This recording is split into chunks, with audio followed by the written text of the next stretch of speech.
Olá, meus amigos, estamos de volta com a leitura do livro Devassando do Invisível, uma psicografia de Ivone Pereira e um livro também escrito pelo espírito de Charles. E hoje a gente vai refletir sobre a seguinte questão, né? Não existe uma forma de retirar tais entidades, né? Essas entidades malignas, esses seres que se recusam à doutrinação, a melhorar o comportamento deles. Não tem uma maneira de retirar essas entidades do seio da sociedade para que elas não façam mal às pessoas? Bom, então Ivone Pereira diz o seguinte: olhamos, surpresa, e sobre a salutar influência do guardião espiritual, tudo havia desaparecido de nosso braço perispirítico. Não obstante, voltamos à indagação. Não existirá um meio de retirar tais entidades do seio da sociedade para que nós, humanos, obtenhamos um pouco mais de serenidade para viver e trabalhar cuidando do nosso progresso? E o guardião espiritual responde da seguinte maneira: sim, existe, e muito eficiente. Que o homem se reeduque, transformando-se sob as inspirações do dever, praticando atos justos todos os dias de sua vida. Que se conduza guiado por mente sadia e honesta. Que se torne respeitoso e submisso à ideia de Deus, dispondo-se a observar suas leis. E tais falanges desertarão dos ambientes terrenos. Aliás, os próprios homens obsidiam esses tais, visto que frequentemente os atraem com pensamentos, vícios e ações idênticos a eles, incitando-os a imitá-los, em vez de procurarem instruí-los com exemplos bons. E aí, gente, antes de eu continuar a leitura, eu vou fazer um adendo aqui do livro dos médiuns, tá?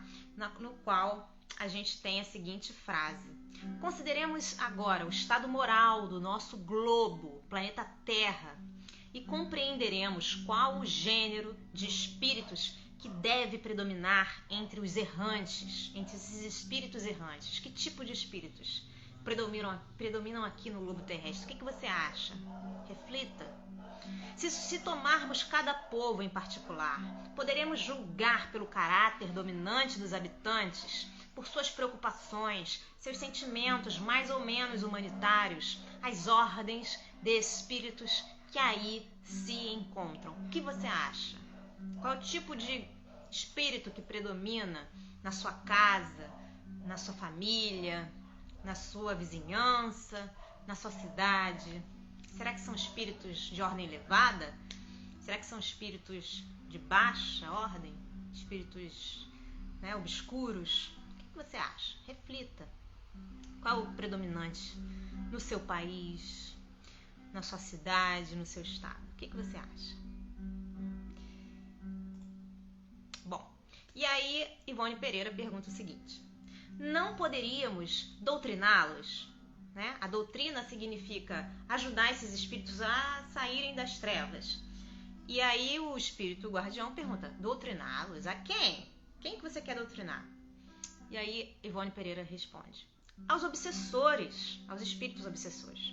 E aí o espírito guardião responde: a lei do progresso certamente agirá sobre eles, mas tal como se encontram no momento, não aceitariam a palavra da verdade. Será necessária a ação do tempo, o trabalho da consciência, a dor consequente ao desequilíbrio em que vivem, provocando arrependimento, para que se decidam a emenda. Vós, espíritas e médiuns, trazeis convosco forças magníficas para o trabalho de auxílio aos vossos guardiões espirituais na catequese desses irmãos. Se os vossos núcleos de trabalhos espíritas, pela sua idoneidade, pela respeitabilidade e proficiência dos trabalhos a realizar, cativaram a confiança dos vossos instrutores da espiritualidade, poderemos até mesmo detê-los na sede dos mesmos, para que aproveitem do vosso labor doutrinário recebendo instruções diárias convosco. A dificuldade residirá na decisão para os sacrifícios a praticardes durante os trabalhos indispensáveis.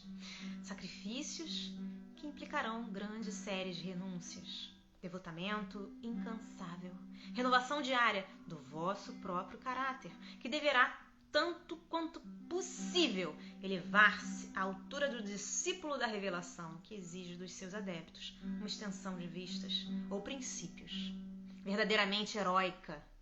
Ao vos reunirdes em preces e estudos, se vos lembrardes de dirigir a estes tais um pensamento amoroso através da exortação da prece, se lerdes páginas conselheiras e educativas em vossos pensamentos, vossas palavras e vossa imagem até onde eles se encontrem, eles vos enxergarão e ouvirão, a despeito da longura em que se acharem.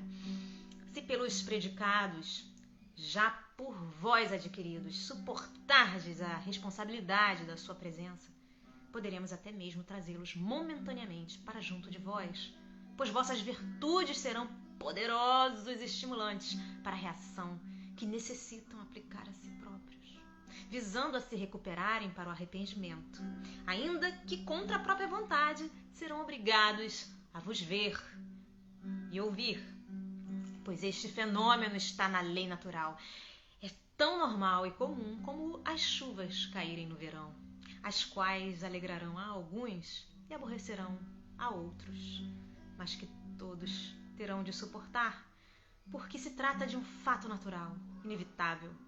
Com o tempo, se fordes perseverantes na vossa atitude de amoroso auxílio, o efeito será satisfatório. Nossa dedicação, conjugada com a vossa, beneficiará de tal forma os pobres delinquentes, que a boa vontade para com a emenda bem cedo raiará.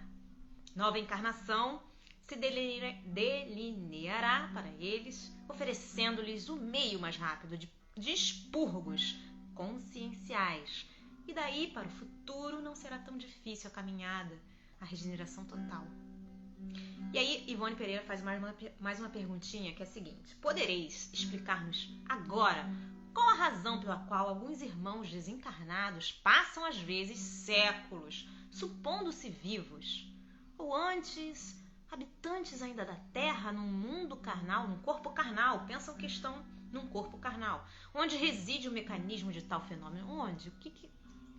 Como é que isso funciona? Uma pessoa que já passou para o outro lado ainda pensa que está desse lado. E aí a Ivone diz assim: sem parecer admirado de tal pergunta, o guardião respondeu com naturalidade.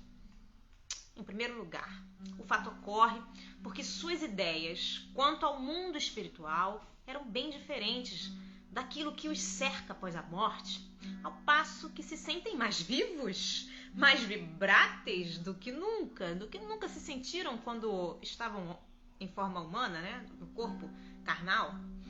E segundo, porque são teimosos, retrógrados, cegos que não querem ver, ou seja, são senhores da própria vontade para aceitarem ou rejeitarem este ou aquele fato, tal como eram na Terra.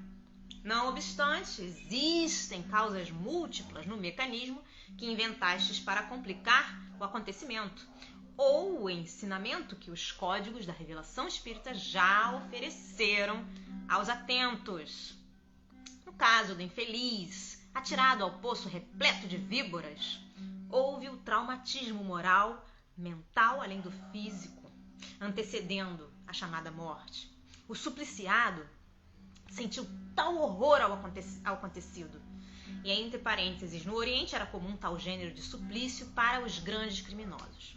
Bom, ele sofreu tão intenso martírio na situação que se viu arrojado, que todas as moléculas do seu perispírito se chocaram violentamente, provocando um traumatismo generalizado. O suicida não se sente vivo e assim não se julga, a despeito de haver procurado a morte. Ele não se sente vivo? Ele se sente vivo. Ele não se sente? Então, ele procura a morte, mas ainda se sente vivo.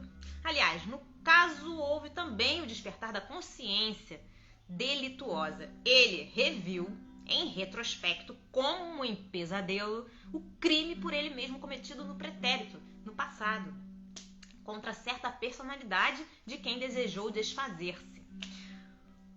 Um poço não guarda melhor o segredo de um homicida do que um rio, ou uma sepultura aberta no campo ou no fundo do quintal. Bom, ficamos por aqui, gente. Vale a reflexão. E espero que vocês estejam gostando dessa leitura tanto quanto eu. Um grande beijo a todos. Deus abençoe e até a próxima.